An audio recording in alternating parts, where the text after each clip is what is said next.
get there, he's more comfortable. Yep.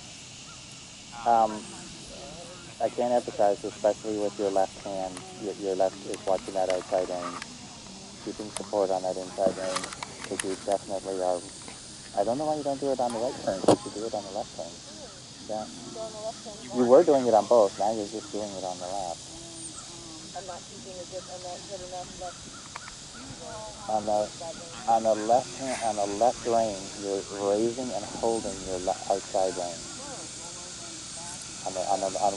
Well, when you're turning left, and you're going like this. You're bringing this one in, and you're doing that. And actually, you're doing this. And it could be because the whip's in your hand, and you're concentrating, but you're doing that on that outside rein. And then as soon as you stop doing that, you got some beautiful bends down here. Did you see that? As soon as you stop, he just went. And if you could do that more consistently, I think he'll become more consistent. And getting that more on a frame, more consistent, all these other pieces are going to come into play. And you're going to find they come into place more and more. Yeah, and you're going to have days that go backwards and days that are like wow, but you're just more and more consistent. You just keep moving forward. And I got to say that one trot that he did was just like wow. Canter work. I know everybody loves the canter at the shows, but you need to really work in your routine that you teach canter, especially if you're riding or on long range. Teach the difference between canter and trot. Trot on doesn't mean canter, and canter doesn't mean trot.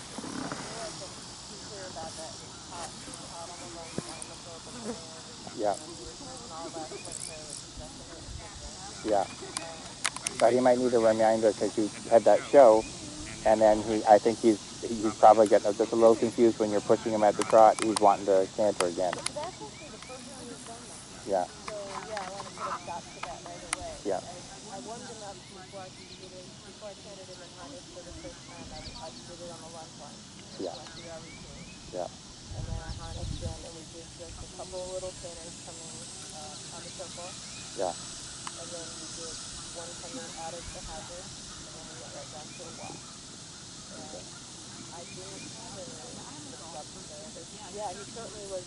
I think that's what he was thinking that year. And I haven't had him do that before. So when he does that, I just want to try to get back to the trot rhythm. Back to the trot rhythm. Yeah.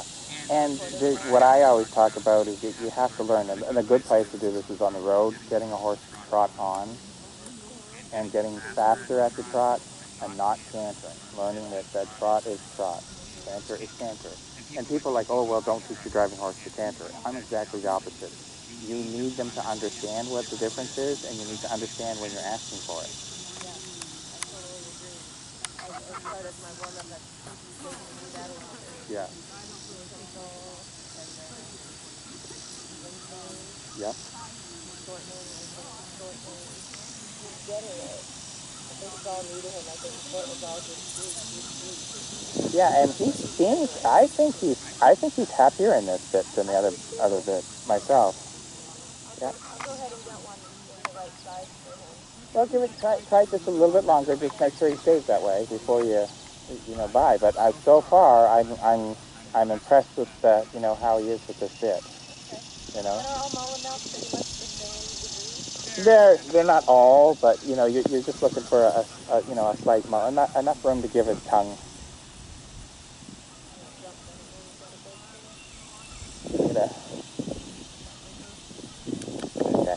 All right. So just try a nice walk transition, and I think we'll probably put him away. But I'm impressed, then. Get some more consistency, and then we'll work on some more exercises. Just try not to overface him in your training so early. Even if it's going well, just try to really nail home the basics. If it's going well, just keep on those basics and keep it so that it's just so ingrained that no matter what, he falls back to that. Yeah. Yeah. That's a significantly more complicated question for a horse track. because you're looking at balance this way on a basically a circle, and then balance, trying to be straight for 3 strides or 2 strides, and then balancing again on the opposite immediately on a circle. That's a more complicated question than staying on one lane on a